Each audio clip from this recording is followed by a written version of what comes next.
बिस्मिल्लाहिर्रहमानिर्रहीम। क्लास शुरू करते हैं बेटा। इम्पेयरमेंट लॉस पे हमारी लास्ट क्लास में आपसे बात हो चुकी थी और इम्पेयरमेंट लॉस के ऊपर इन डिटेल आज हमें डिस्कशन आगे लेके जाना है। तो आज आपसे डिस्कस करना है क्योंकि आपके सामने बात आ चुकी है कि there are two models of carrying property plant equipment after recognition. एक कॉस्ट मॉडल है, दूसरा क्या है, रीवैल्यूएशन मॉडल है। तो अभी इम्पेयरमेंट का तस्करा हमने करना है under cost model. Cost model के अंदर हम इम्पेयरमेंट को किस तरह डील करेंगे। कॉस्ट मॉडल,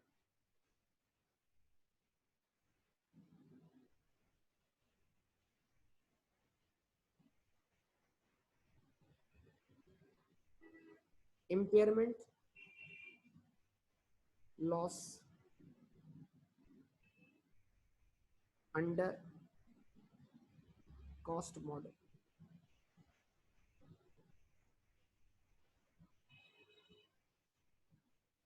ठीक है जी, impairment loss under cost model. सुन रहे हैं सब लोग बेटा? ठीक है, अच्छा जी। अब कुछ टर्म्स बेटा जवाब नहीं मिल रहा आप लोगों की तरफ से। मैं टॉपिक पढ़ रहा हूँ या समझा रहा हूँ आपको, impairment loss under cost model. Okay, लगे ना कि रिस्पॉन्स कर रहे हैं आप? आज रिस्पॉन्स लेवल बहुत डाउन है आप लोगों का। ओके ना, तो अब कुछ टर्म्स सीखनी है, हमें समझनी है बेटा। टर्म्स क्या है?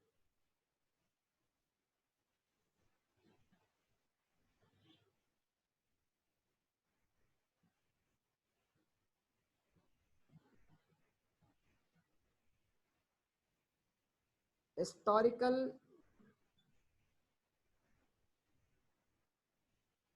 कैरिंग अमाउंट,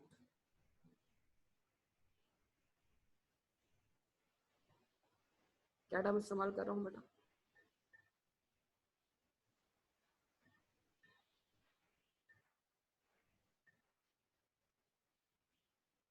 क्या लफ्ज लिखा मैंने? Historical carrying amount. क्या लिखा बेटा? Historical carrying amount. और इस हिस्टोरिकल कैरिंग अमाउंट को मैं इन शॉर्ट हमेशा HCA बोलूंगा, HCA।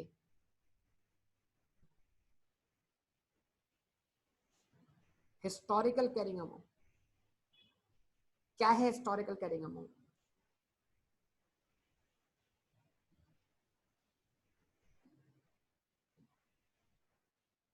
had there been no impairment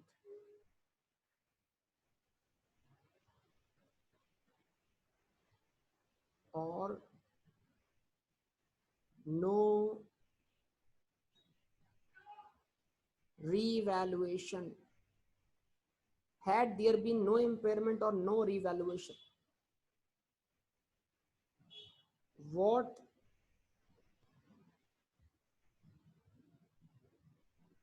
would have been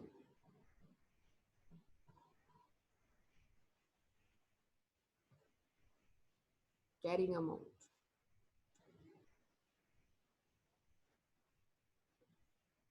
of an asset?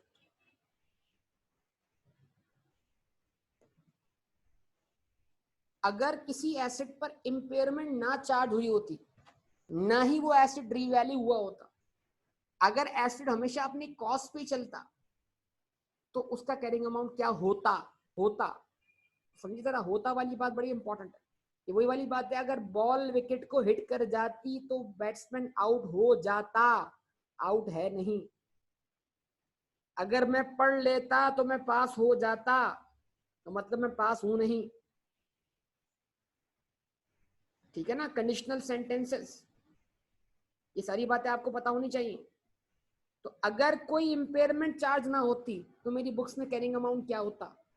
जो होता, वालेकुम सलाम, जो होता मैं उसको क्या बोलता? Historical carrying amount. जो होता मैं उसको क्या बोलता? Historical carrying amount. एग्जाम्पल दी थी आपको, 100 रुपए से एसेट परचेज किया, लाइफ थी उसकी 5 साल, 20 से उसको डेप्रिशिएट कर दिया, बुक्स में कैरिंग अमाउंट कितना आ गया? 80 आ गया, आ गया 80। रिकवरेबल अमाउंट 70 था, तो इंपेयरमेंट चार्ज हुई कितने से? 10 से। तो एसेट को 80 से कहां ले आया, 70 पर। पिछले लेक्चर से कनेक्ट कर रहा हूं, एसेट को 80 से कहां ले आया, 70 पर। कैसे? 10 रुपए की इंपेयरमेंट चार्ज करके। तो अब एक कैरिंग अमाउंट इंपेयरमेंट चार्ज करने के बाद है कितना है, जो कैरिंग अमाउंट इंपेयरमेंट चार्ज करने के बाद है कितना है, 70 है। तो अगर कोई इंपेयरमेंट चार्ज नहीं हुई होती, अगर कोई इंपेयरमेंट चार्ज ना हुई होती तो कैरिंग अमाउंट कितना होता, 80,000 होता। अब ये 80,000 हमारे लिए कहलाएगा हिस्टोरिकल कैरिंग अमाउंट। क्या कहलाएगा कि अगर मैं इंपेयरमेंट ना चार्ज करता तो मेरी बुक्स आज क्या शो करती, 70 शो करती, 80 शो करती, 80 शो करती। लेकिन क्योंकि मैंने इंपेयरमेंट चार्ज कर दी, तो इंपेयरमेंट चार्ज होने के बाद कैरिंग अमाउंट कितना, 70,000 या 70 रुपए, जो भी आप जिस तरह लेना चाहें। अच्छा जी, एक और टर्म,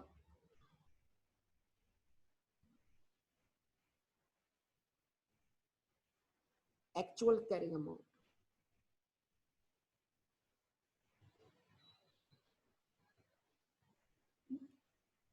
एक्चुअल कैरिंग अमाउंट, उसको मैं बोलूंगा ACA।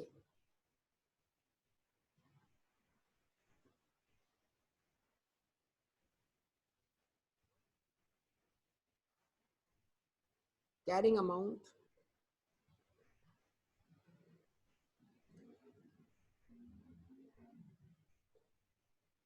In the books, carrying amount in the books. Impairment की एंट्री बनने से पहले बुक्स में कैरिंग अमाउंट कितना था, 80,000। इंपेयरमेंट की एंट्री बनने से पहले बुक्स में कैरिंग अमाउंट कितना था, 80,000। आवाज ही नहीं आ रही बेटा। इंपेयरमेंट की एंट्री बनने से पहले बुक्स में कैरिंग अमाउंट कितना था, 80,000 या 80 रुपए, रुपीज इन थाउजेंड में बोलो, ऐसा ही था।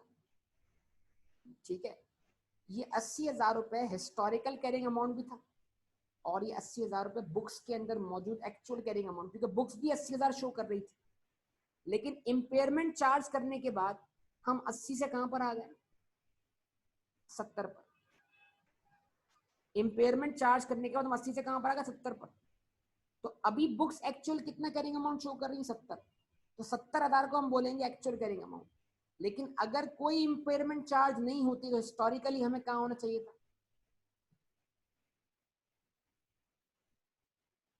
80 पर होना चाहिए था। जबरदस्त, बेहतरीन। HCA पे होना चाहिए था, HCA, ACA नहीं, HCA। हिस्टोरिकली हमें कहां होना चाहिए था, 80 पर। अभी हम एक्चुअली 80 से कहां आ चुके हैं, 70 पर इंपेयरमेंट चार्ज करने के बाद। ठीक है, अब ये बताइए, बैड डेट लॉस होता है जी, यहां से बात थोड़ी डाइवर्ट कर रहा हूं। बैड डेट लॉस होता है, बैड डेट लॉस होता है। आप सबके जवाब का मुंतजिर हूं भाई। क्या बैड डेट लॉस होता है? यस होता है। क्या बैड डेट का लॉस रिकवर होता है?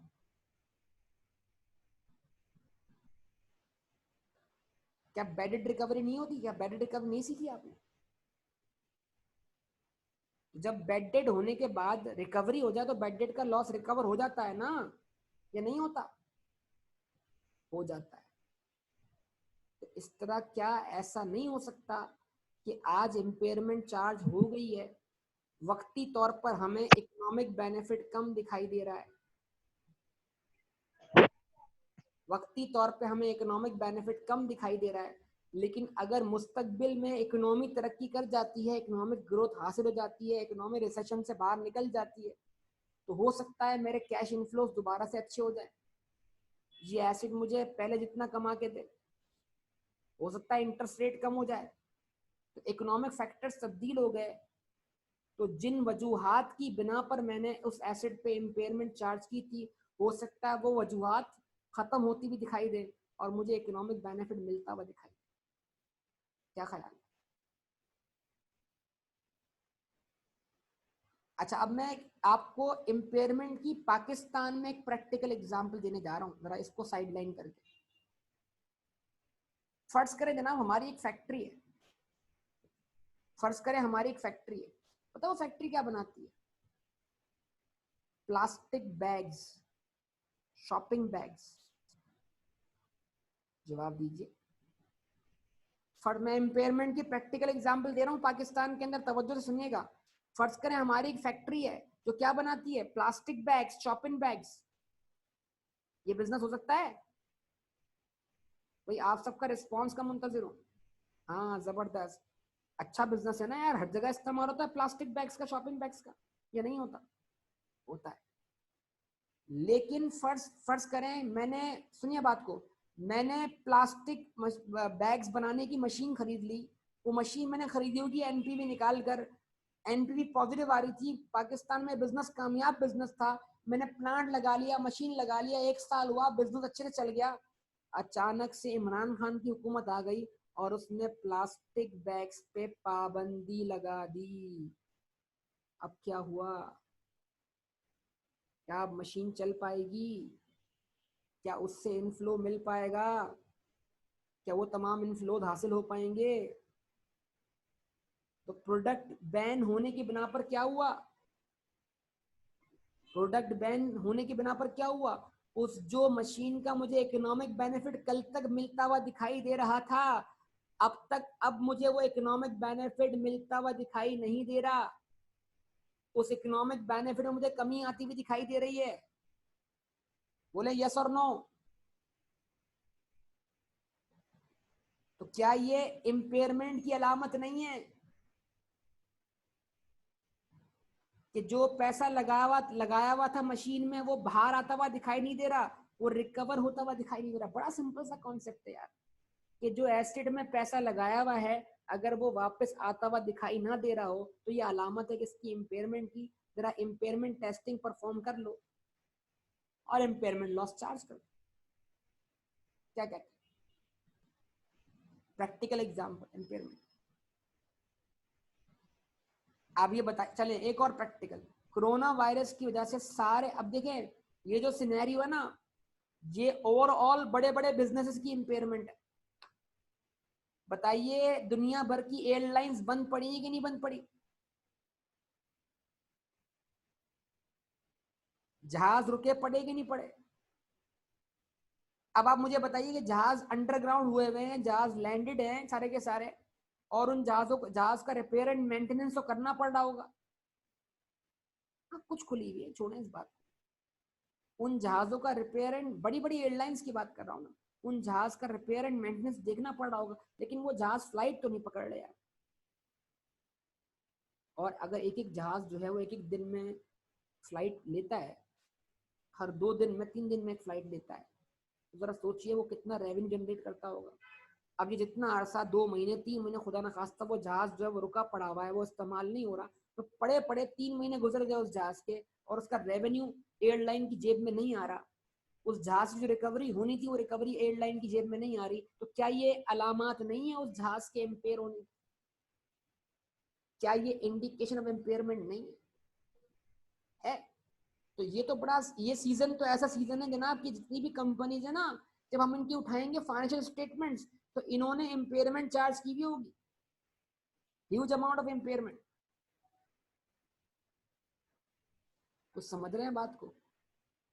और जरा सोचें जब ये 3-4 महीने बाद जहाज ऑपरेट करेंगे और खुदा न खास्ता मुस्तकबिल में दुनिया भर में रिसेशन है, तो रिसेशन में कौन ट्रेवल करेगा भाई?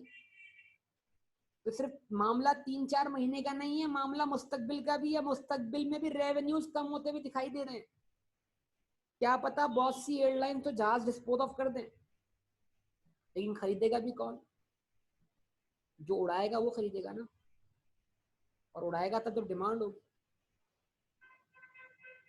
तो जरा टॉपिक का लिंक समझें बराए मेहरबानी, मैं इसका टोटल प्रैक्टिकल एस्पेक्ट आपके सामने रख रहा हूं। लेकिन फिर वही बात बोलूंगा, इकोनॉमी रिसेशन से बाहर भी तो आ सकती है, कैश फ्लोज इंक्रीज भी तो हो सकते हैं, हालात बेहतर भी तो हो सकते हैं। तो जो लॉस कल हुआ था, जिस लॉस को अंदाजे की बिना पर हमने लॉस माना था, वो लॉस रिकवर भी तो हो सकता है, रिवर्स भी तो हो सकता है। जिस तरह बैड डेट चार्ज हुआ था तो बैड डेट रिवर्स भी तो हो सकता है। जवाब दे, कुछ समझे बात को। तो आज का जो मैं आपसे टॉपिक कनेक्ट करने जा रहा हूँ वो टॉपिक है रिवर्सल ऑफ इम्पेयरमेंट लॉस। अगर आप इम्पेयरमेंट चार्ज कर चुके हैं तो क्या आप माजी में चार्ज की भी इम्पेयरमेंट को रिवर्स कर सकते हैं? जवाब है बिल्कुल, बिल्कुल कर सकते हैं, कर सकते हैं, बिल्कुल कर सकते हैं, कोई इशू नहीं। ठीक है, तो इम्पेयरमेंट को रिवर्स करते वक्त इन दो बातों का ख्याल रखना बड़ा जरूरी है बेटा। ये दो टर्म्स आपको आनी चाहिए। वो टर्म्स क्या है? Historical carrying amount HCA, actual carrying amount ACA। ये दोनों बड़ी इंपॉर्टेंट टर्म्स हैं और इसकी बेस पर मैं आपको एक रूल लिखवा रहा हूँ। वो रूल मेरा बनाया बनी है, वो IS 36 के अंदर मौजूद है, जो कि इम्पेयरमेंट है। समझ लें बेटा, अभी मैं जो आपको पढ़ा रहा हूँ, मैं एक वक्त में दो स्टैंडर्ड कवर कर रहा हूँ। एक तरफ तो मैं IS 16 पढ़ा रहा हूँ, लेकिन IS 16 के ऊपर जो इम्पेयरमेंट है वो टॉपिक कहाँ से उठाते हैं हम? IS 36 से। तो इम्पेयरमेंट वाला टॉपिक भी मैं साथ साथ कवर कर रहा हूँ। तो एक वक्त में हमारे इस तरीके से दो स्टैंडर्ड क्या हो रहे हैं, कवर हो रहे हैं एग्जामिनेशन। ठीक है,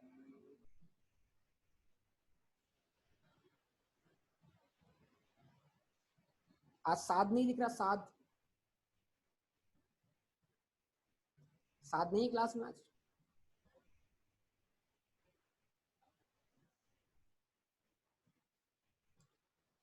ओके जी, तो अब लगाई हमने हेडिंग क्या?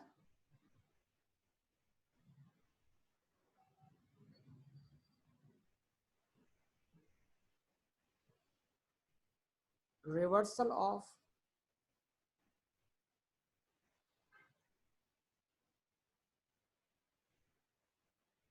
Impairment loss.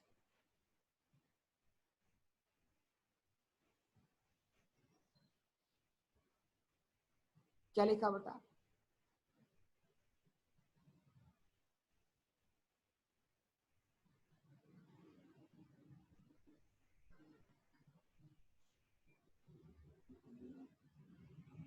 गुलाम मशहूद तो अलग है ना, मैं साद सईद की बात कर रहा हूँ, Saad Saeed, Saad Saeed. Reversal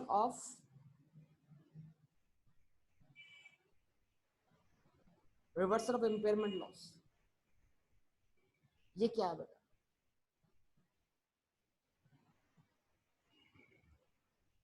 N impairment loss can only be reversed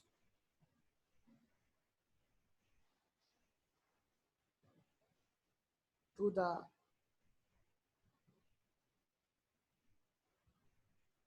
extent of HCA,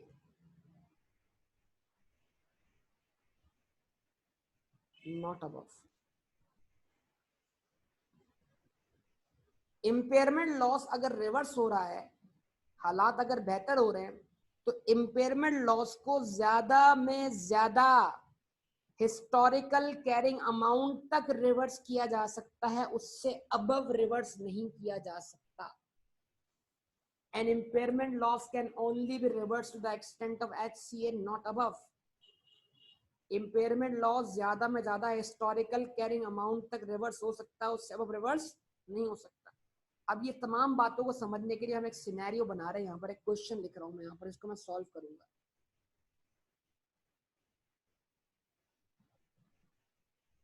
और पहली मैं एग्जाम्पल लूंगा एक ऐसे एसेट की जो सब्जेक्ट टू डेप्रिसिएशन नहीं है, यानी कि मैं एग्जाम्पल लूंगा लैंड की। ठीक है जी,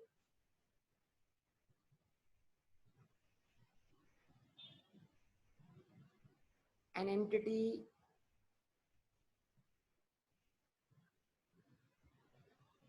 purchase land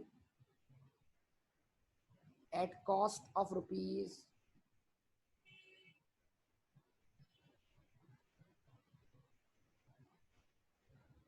1 million on 1st January 2018.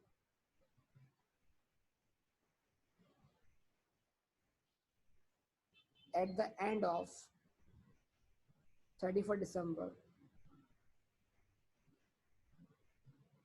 each year.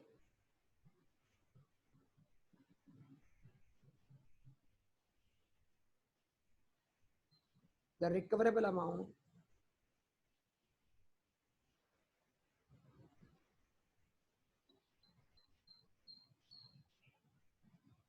of land is estimated as, ठीक है,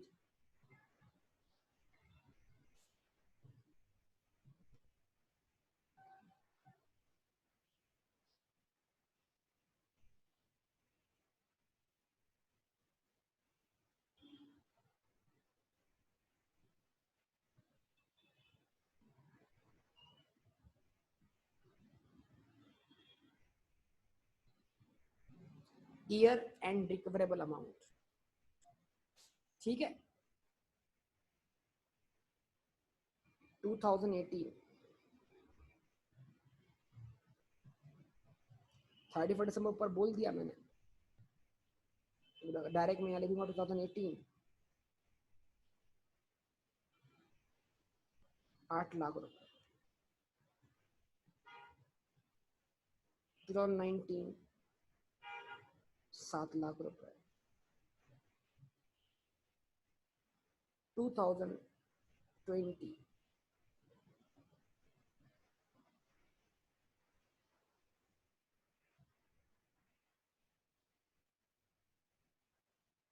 8,50,000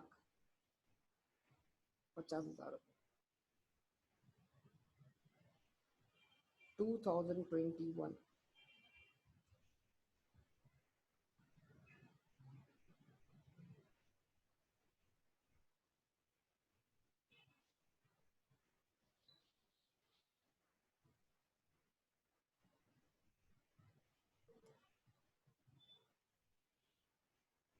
अच्छा 2021 1,50,000। अब ख्याल रखिएगा बेटा, एक चीज मत भूलिएगा, जो मैं पीछे हेडिंग लगा कर आ गया हूँ कि अभी हम क्या ज्यूम कर रहे हैं, cost model. We are not following the revaluation model, ठीक है जी, इस बात को मत भूलिएगा, ठीक है। ये आपके सामने है, अब सवाल आ गया। तो हम इसकी जर्नल एंट्रीज बनाते हैं बेटा, 4 साल आपको दे दिए और हर साल के एंड पे आपको रिकवर अमाउंट दे दिया मुख्तलिफ, ताकि हम इम्पेयरमेंट के अप्स एंड डाउन समझ सकें प्लीज। तो आपकी बहुत तवज्जो चाहिए होगी इसको समझने के लिए। क्वेश्चन दिमाग में बिठा लें, 10 लाख रुपए का लैंड परचेज किया पहले साल के एंड पर, उसका रिकवर अमाउंट 10 लाख नहीं बल्कि 8 लाख है। फिर उसके बाद अगले साल के एंड पे 7 लाख है, फिर उससे अगले साल के एंड पे 8,20,000 इम्प्रूव हुआ, फिर दोबारा इम्प्रूव हुआ, कितना हो गया 10,50,000। तो पहले खराबी वाकया हो रही है, फिर इम्प्रूवमेंट आ रही है वक्त के साथ साथ। तो अब हमें इसको किस तरह डील करना है, अब हमें इसको किस तरह डील करना है बताइए बेटा, अब हम इसको किस तरह डील करें, ठीक है। स्टार्ट करें, क्वेश्चन शुरू करें। आपके सामने जनाब क्वेश्चन शुरू कर रहा हूं।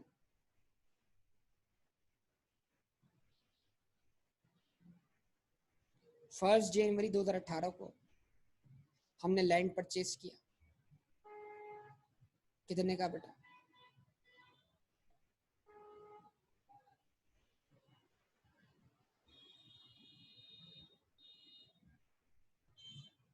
$1 मिलियन का। बैंक क्रेडिट कर दिया 1 मिलियन से।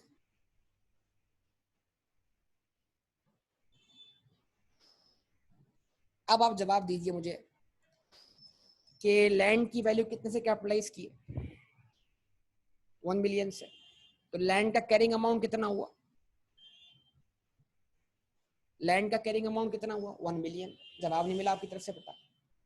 जो जब एसेट सब्जेक्ट टू डेप्रिसिएशन ना हो तो कॉस्ट ही कैरिंग अमाउंट के बराबर होगी ना। अब अगर फर्ज करें ये एसेट इंपेयर नहीं है, फर्ज कर ले ये एसेट इंपेयर नहीं है, तो मुझे स्टेटमेंट ऑफ फाइनेंशियल पोजीशन में कितना अमाउंट लेके जाना चाहिए, 1 मिलियन। यस और no, because this is land is not subject to depreciation. लेकिन अगर अगर ये एसिड इम्पेयर है, इसका इकोनॉमिक बेनिफिट 1 मिलियन से कम है, तो क्या मुझे स्टेटमेंट ऑफ फाइनेंशियल पोजीशन में 1 मिलियन लेके जाना चाहिए? क्या मुझे स्टेटमेंट ऑफ फाइनेंशियल पोजीशन में 1 मिलियन लेके जाना चाहिए? नो। तो अब मैं कहाँ आ रहा हूँ सर? मैं आ रहा हूँ 31 दिसंबर को, 31 दिसंबर 2018। मैं यहाँ पर एक एडजस्टमेंट पास कर रहा हूँ। क्या? Impairment loss debit accumulated impairment credit. कैसे? इसको करने के लिए मैं एक वर्किंग परफॉर्म कर रहा हूँ। उस वर्किंग को मैं लाइंस की शक्ल में परफॉर्म करूंगा, जरा देखिएगा।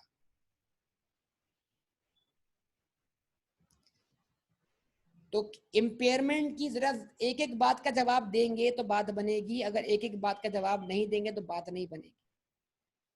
अभी किसी भी किस्म की इम्पेयरमेंट की एंट्री बनाने से पहले, किसी भी किस्म की इम्पेयरमेंट की एंट्री बनाने से पहले हमारी बुक्स में कैरिंग अमाउंट कितना है?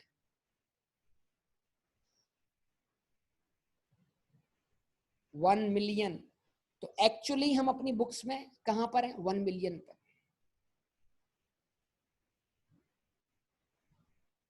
तो इस 1 मिलियन को मैं बोल रहा हूं ACA।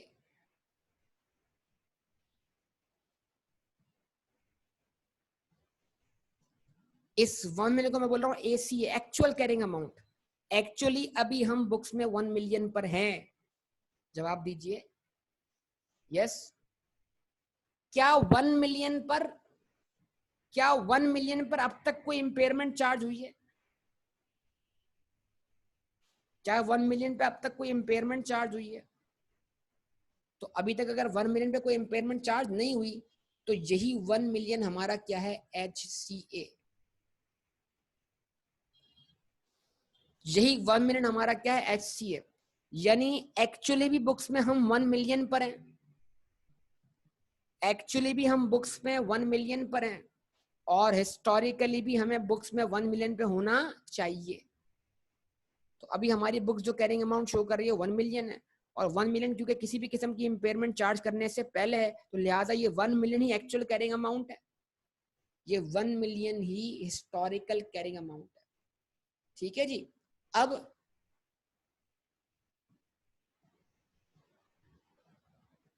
Recoverable amount, recoverable amount कितनी रिकवरी है? 31 दिसंबर 2018 को रिकवरेबल अमाउंट कितना है? रिकवरेबल अमाउंट कितना है? देख लें भाई, क्वेश्चन देख लें सब लोग, फिर भूल जाएंगे आप लोग। क्वेश्चन में मैंने क्या लिखवाया? 31 दिसंबर 2018 को रिकवरेबल अमाउंट कितना है? 8 लाख। तो रिकवरी कितनी है? 8 लाख। बोलिए।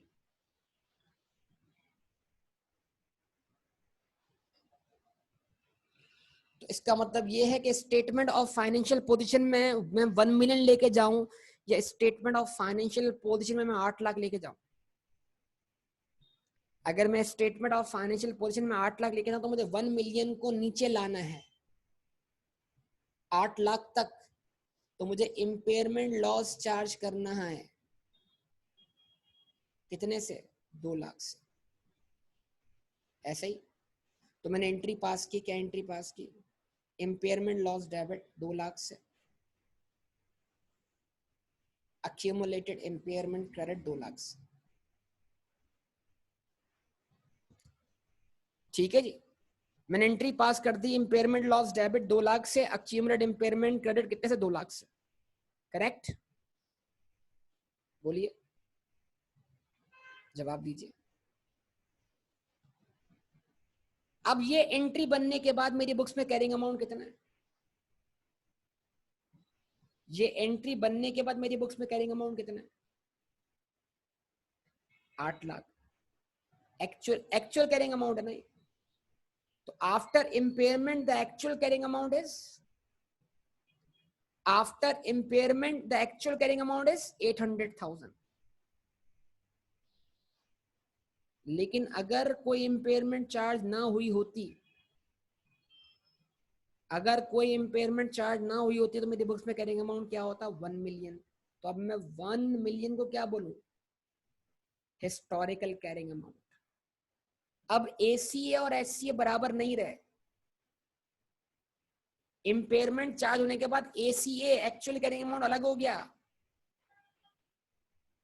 इम्पेयरमेंट चार्ज होने के बाद एसीए एक्चुअल कैरिंग अमाउंट अलग हो गया। एक्चुअल कैरिंग अमाउंट अब 8 लाख हो गया, लेकिन हिस्टोरिकल कैरिंग अमाउंट जो है वो 1 मिलियन है।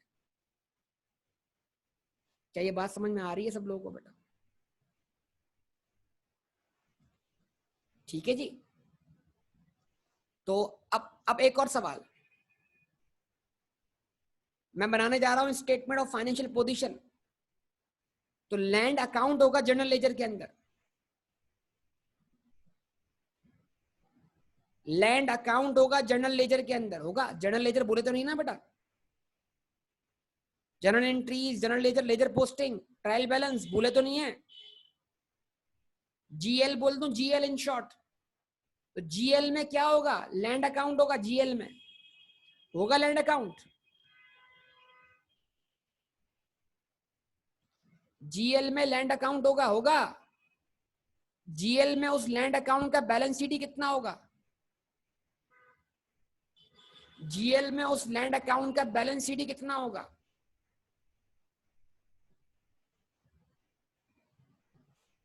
जीएल में उस लैंड अकाउंट का बैलेंस शीट कितना होगा?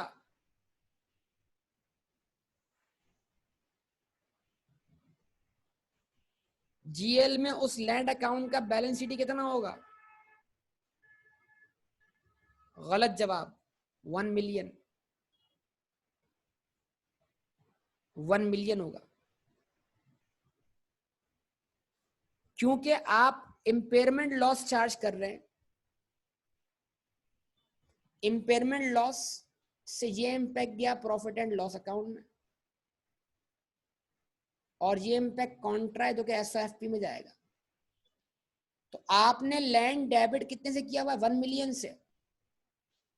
तो जब आपने लैंड डेबिट किया हुआ है 1 मिलियन से, तो लैंड अकाउंट का बैलेंस तो 1 मिलियन है, लेकिन आपने उसके अगेंस्ट कॉन्ट्रा एक्यूमुलेटेड इंपेयरमेंट कितने से क्रिएट किया है, 2 लाख से। जब आप बनाओगे स्टेटमेंट ऑफ फाइनेंशियल पोजीशन, तो लैंड अकाउंट का बैलेंस शीट 1 मिलियन होगा और एक्यूमुलेटेड इंपेयरमेंट का बैलेंस शीट 2 लाख होगा। जब दोनों को आपस में मैच करेंगे, तो मैच करने के बाद कैरिंग अमाउंट 8 लाख आएगा। तो स्टेटमेंट ऑफ फाइनेंशियल पोजीशन में 1 मिलियन में से 2 लाख क्या होगा, माइनस होगा। 1 मिलियन कॉस्ट होगी, 200,000 अक्यूमुलेटेड डेप्रिसिएशन, अक्यूमुलेटेड इंपेयरमेंट होगा। तो जैसे ही आप कॉस्ट में से लेस करेंगे अक्यूमुलेटेड इंपेयरमेंट, तब कैरिंग अमाउंट आएगा ना बेटा।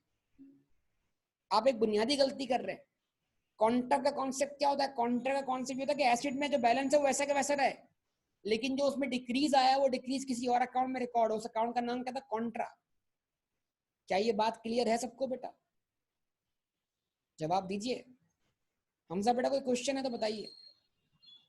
हमजा खावर बेटा कोई क्वेश्चन तो बताइए। आपने हैंड रेस किया, माइक ऑन करूं आपका? अच्छा जी,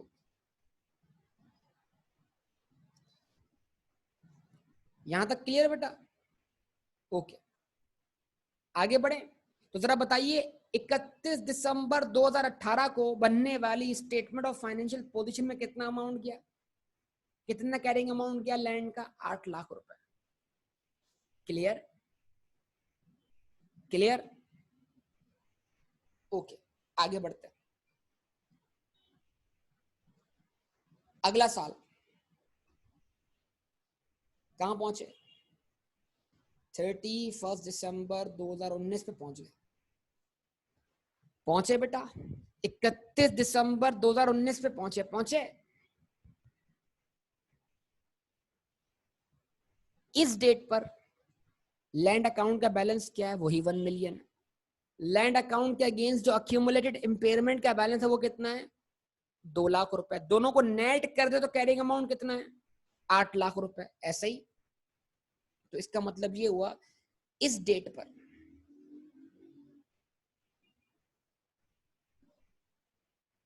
एसीए कितना है,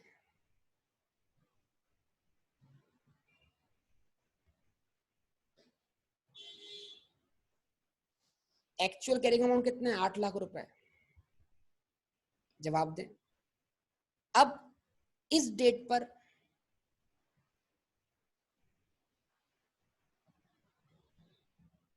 एचसीए कितना है? 1 मिलियन। हम आज 31 दिसंबर 2019 पर, प्लीज, हम 31 दिसंबर 2019 पर एक्चुअली बुक्स में कहां खड़े हैं? 8 लाख पे खड़े हैं। लेकिन अगर हमने माजी में कोई इंपेयरमेंट ना होती, ना की होती, ना चार्ज की होती, तो हमें हिस्टोरिकली कहां होना चाहिए था? 1 मिलियन पर। तो जो 1 मिलियन और 8 लाख का गैप है, ये चिल्ला चिल्ला के आपको बता रहा है कि तुमने माजी में 2 लाख की इंपेयरमेंट चार्ज की है। अगर तुम आज 8 लाख पे खड़े हो और तुम्हें 1 मिलियन पे होना चाहिए था, तो इसका मतलब तुम अपने एसेट को माजी में 1 मिलियन से 8 लाख पे ला चुके हो, यानी कि तुमने माजी में इंपेयरमेंट चार्ज की थी। यस, ठीक। तो बैड डेट रिकवरी, सुनिएगा जरा बात को, बैड डेट रिकवरी होने के लिए बैड डेट होना जरूरी है ना। बैड डेट रिकवरी होने के लिए बैड डेट होना जरूरी है ना। तो इस तरह इंपेयरमेंट लॉस होने के लिए, माजी में इंपेयरमेंट लॉस रिकवर होने के लिए पहले माजी में इंपेयरमेंट लॉस चार्ज होना जरूरी है। अगर माजी में अब तक आपने कभी इंपेयरमेंट लॉस चार्ज ही नहीं किया, तो इंपेयरमेंट लॉस रिवर्स करने की बात कैसे पैदा होगी? तो बैड डेट होगी तो बैड डेट रिकवरी होगी ना। इस तरीके से इंपेयरमेंट लॉस अगर माजी में चार्ज हुआ होगा, तो फिर उसके रिवर्स होने का सवाल पैदा होता है। अगर इंपेयरमेंट लॉस चार्ज ही नहीं हुआ, तो उसके रिवर्स होने का सवाल कैसे पैदा होता है? क्या ये बात क्लियर है सबको?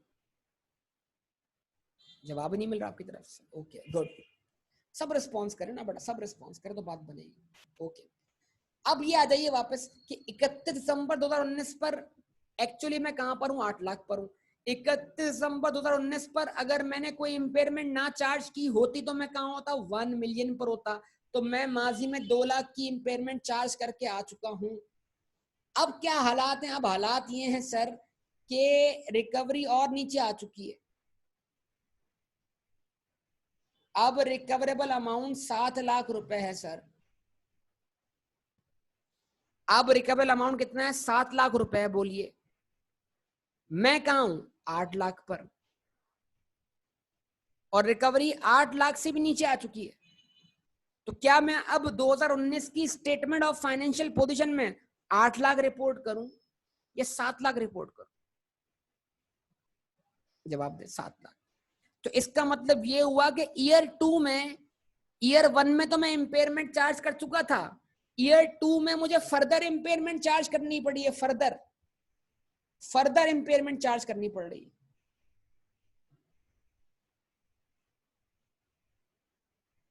समझे बात को? तो 8 लाख से 7 लाख पर आने के लिए क्या करना पड़ेगा?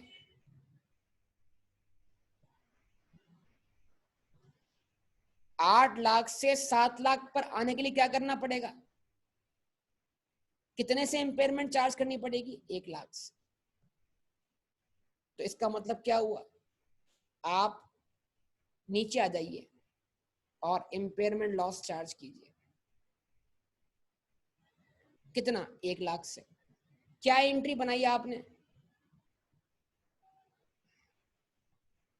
Impairment loss debit accumulated impairment credit. कितने से? कितने से? 1 लाख रुपए से।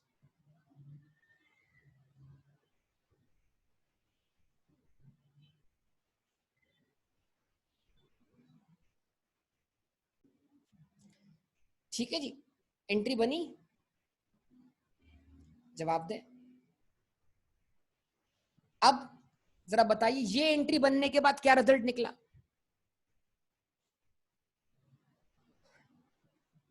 लैंड का अकाउंट का बैलेंस क्या है? वही 1 million. Land account general ledger की बात कर रहा हूं। अक्यूमुलेटेड इंपेयरमेंट का बीडी बैलेंस कितना था? 2 लाख। उसमें मजीद कितना क्रेडिट हुआ? 1 लाख। सीडी बैलेंस कितना हो गया? 3 लाख। तो लैंड के अकाउंट से कितना बैलेंस जा रहा है स्टेटमेंट ऑफ फाइनेंशियल पोजीशन में? 1 मिलियन। और अक्यूमुलेटेड इंपेयरमेंट के अकाउंट से कितना बैलेंस जा रहा है बतौर कॉन्ट्रा? 3 लाख। तो जब 1 मिलियन से 3 लाख मैच होगा, जब 1 मिलियन से 3 लाख मैच होगा, तो स्टेटमेंट ऑफ फाइनेंशियल पोजीशन में जो अमाउंट अपीयर होगा वो कितना अपीयर होगा? 7 लाख। यस, ऐसा ही है। जबरदस्त, बेहतरीन। 2 साल कंप्लीट हुए, 2 साल की अकाउंटिंग कंप्लीट हो गई। आगे बढ़ते हैं, आगे बात करते हैं।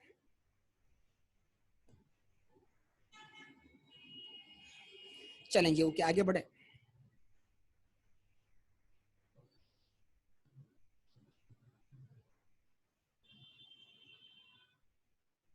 दिसंबर 2020 हालात में कुछ बेहतरी देखिएगा प्लीज। ACA एक्चुअली आज बुक्स में जो कैरिंग अमाउंट है वो कितना है? 7 लाख रुपए। बुक्स जो कैरिंग अमाउंट शो कर रही है वो 7 लाख शो कर रही है, ऐसा ही है। अगर माजी में कोई इंपेयरमेंट चार्ज ना हुई होती 2 साल में, पिछले साल पहले साल में 2 लाख और उससे अगले साल में 1 लाख,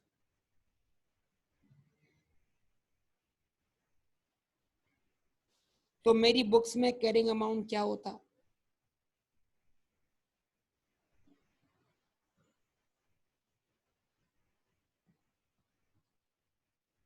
जवाब दे।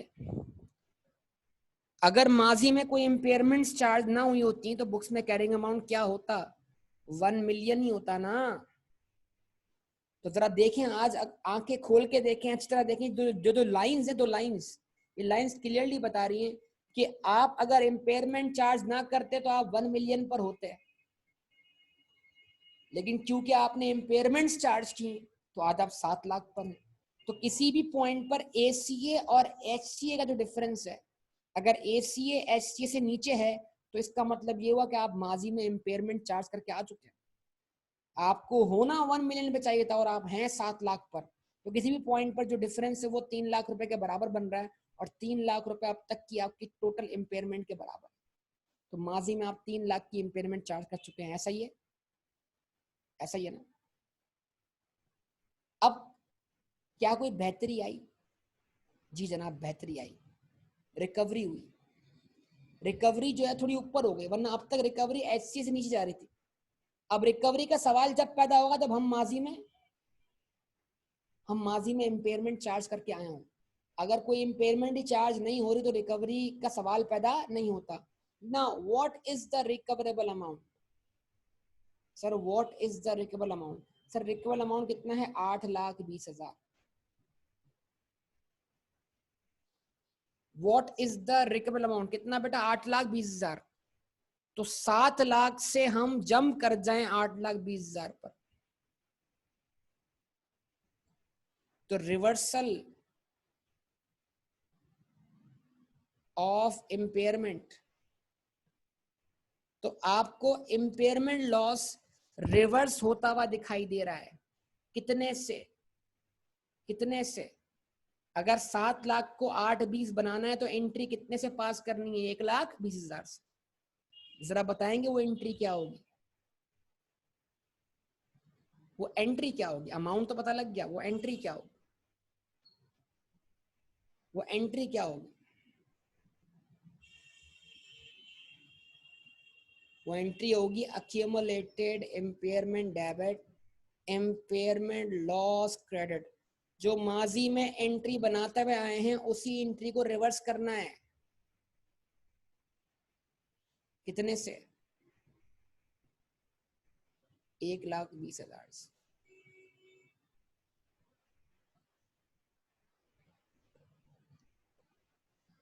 क्या माजी में चार्ज होने वाला तमाम लॉस रिकवर हो गया?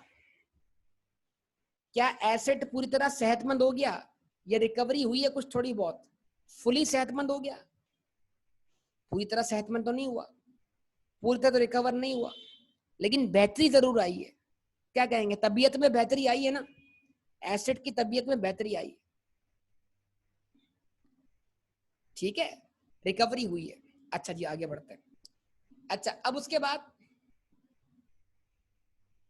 जरा बताइए, लैंड अकाउंट का बैलेंस जीएल में जनरल लेजर के अंदर 1 मिलियन, अक्यूमुलेटेड इंपेयरमेंट का बैलेंस बीटी 30 साल के स्टार्ट पर 3 लाख, उसमें कमी वाकया हुई कितने से, 1,20,000 से।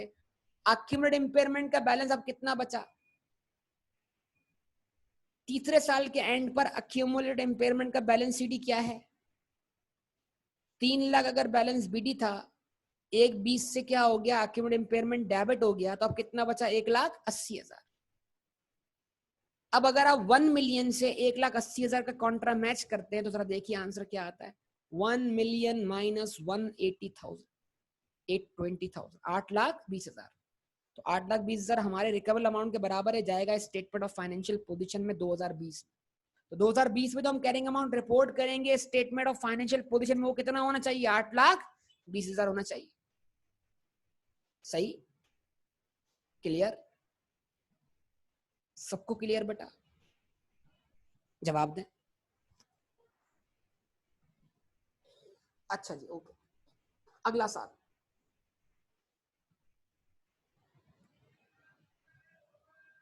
31 दिसंबर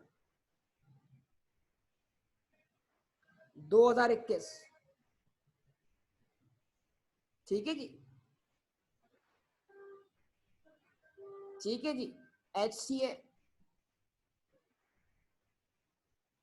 1 मिलियन, ACA 8,20,000।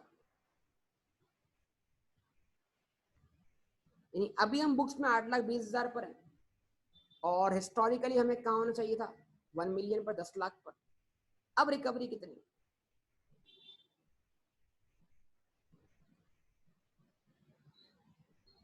रिकवरी अमाउंट कितना लिखा हुआ था, देखिए गौर से सब लोग, 10,50,000 दिख रहा है सबको।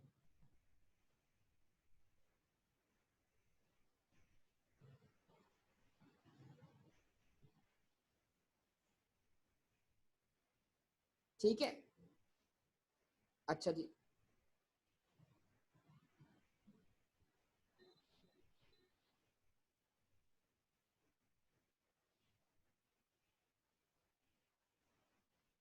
अब हमारा रिकवरेबल अमाउंट जो है वो हमारे HCS भी ऊपर चला गया, तो हमें अपनी माजी में चार्ज की भी इंपेयरमेंट पूरी तरह रिकवर होती हुई दिखाई दे रही है, ऐसा ही।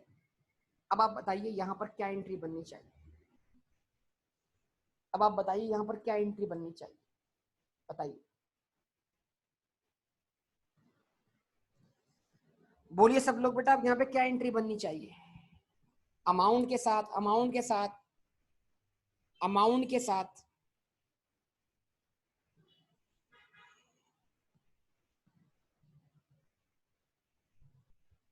हम 8,20,000 पर हैं, हम कहां पर हैं यार, हम 8,20 पर हैं, हम 8,20 पर हैं।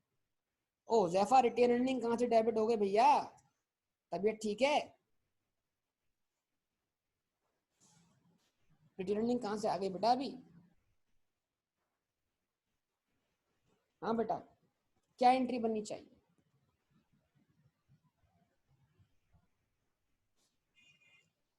अब सुनेगा तवज्जो से, देखिए यही तो पॉइंट था सारा का सारा, इसी पॉइंट को समझने के लिए तो सब कुछ किया था।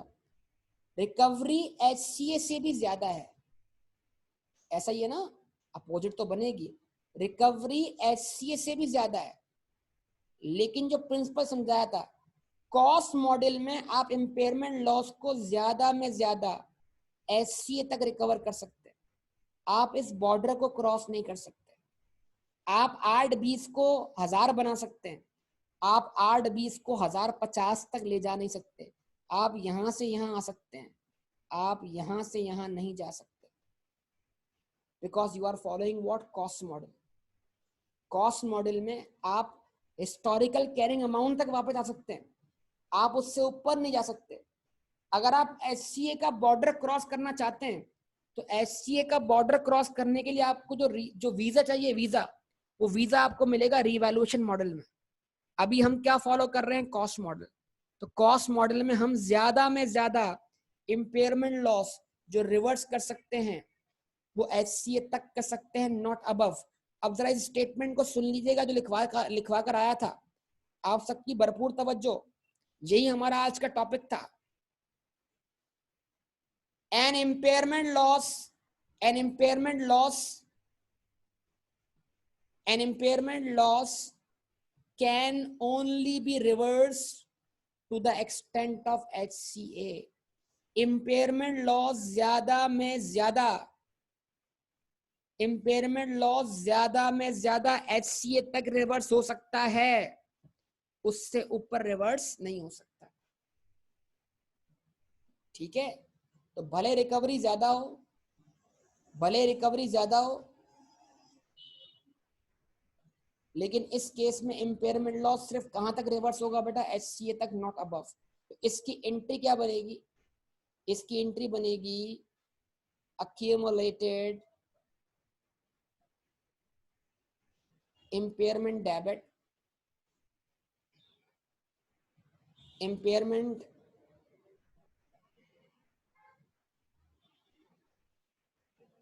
लॉस क्रेडिट कितने से? 1,80,000 से। 2,30,000 से एंट्री नहीं बनेगी। तो जब हमने पिछले साल एंट्री बनाई 1,20,000 से और इस साल एंट्री बनाई 1,80,000 से, तो टोटल इम्पैक्ट कितना बना? 3,00,000 का। और माजी में चार्ज की हुई इम्पेयरमेंट हमने पूरी की पूरी रिवर्स कर दी। एसेट पूरी तरह क्या हो गया? सेहतियाब हो गया, तंदुरुस्त तवाना हो गया। तो अभी मजीद दवाई खाने की जरूरत नहीं है।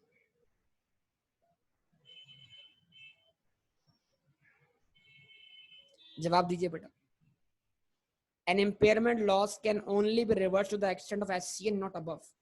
तो आप 8,20,000 को 1 मिलियन पे ले आए, 8,20,000 को 10 लाख पे ले आए, 10 लाख आपका HCA, इस कॉस्ट मॉडल में आप HCA से अबव नहीं जा सकते।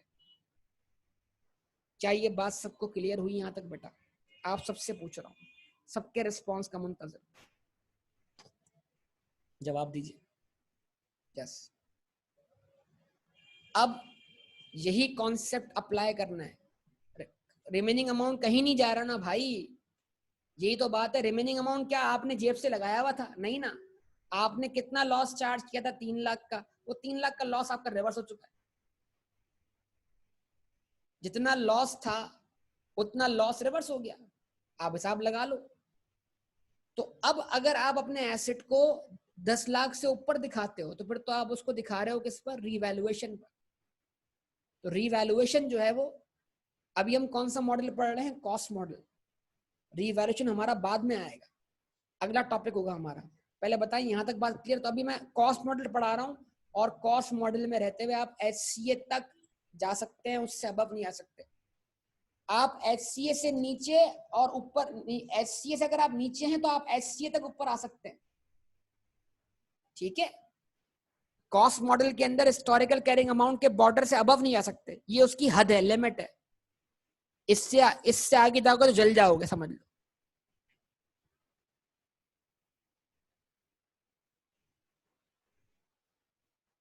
ठीक है, तो HCA से अबव जाने के लिए वीजा चाहिए बॉर्डर का।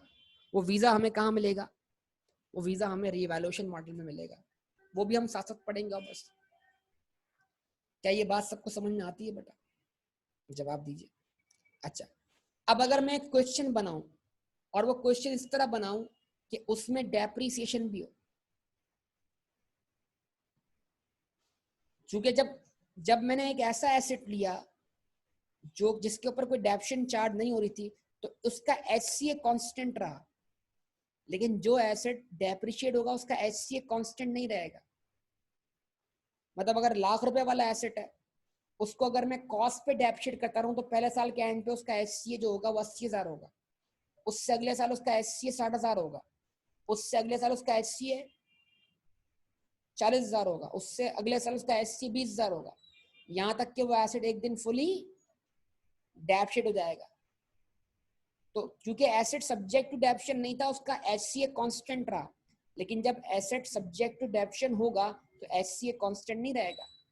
तो जरा आप ट्राई करके देखें आपको कितना कॉन्सेप्ट समझ में आया। तो मैं आपके लिए क्वेश्चन बना रहा हूँ, ठीक है, उस एसेट का जो कि सब्जेक्ट टू डेप्रिसिएशन। वो आप करके बताइएगा मुझे।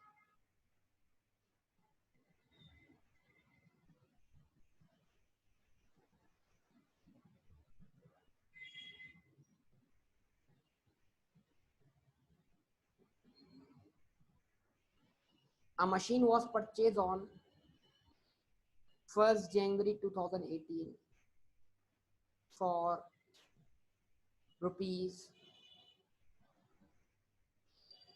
500,000, having useful life of 5 years. ठीक है. The company carries its plant and machinery on cost model. At the end of 31st December each year,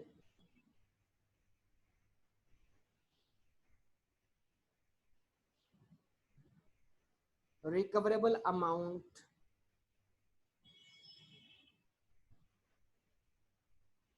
is estimated as year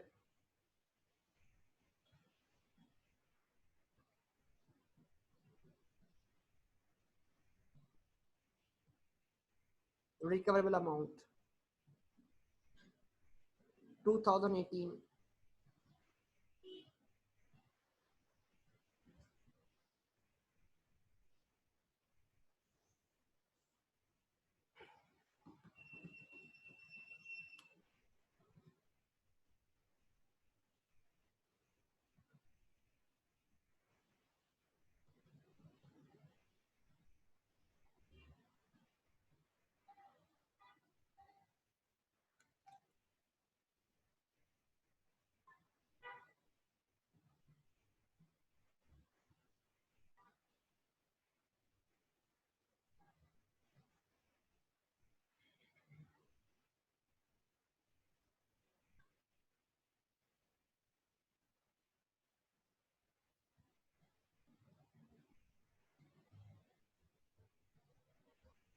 2018 320,000. ठीक है जी. 2019 पहले 2018 के एंड पे चार्ज करनी है उस साल की डेप्रीसिएशन, फिर देखना है जो कैरिंग अमाउंट आ रहा है कि क्या वो कैरिंग अमाउंट रिकवेबल अमाउंट ज़्यादा तो नहीं है. अगर कैरिंग अमाउंट रिकवेबल अमाउंट से ज़्यादा तो फिर इम्पेयरमेंट चार्ज करनी है.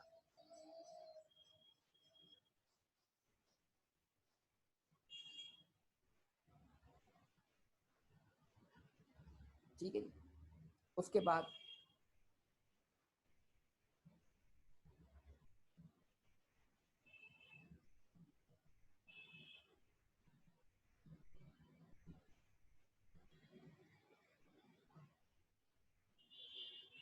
₹2,10,000.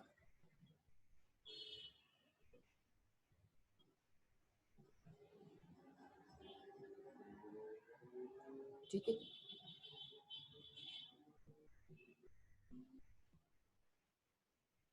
2020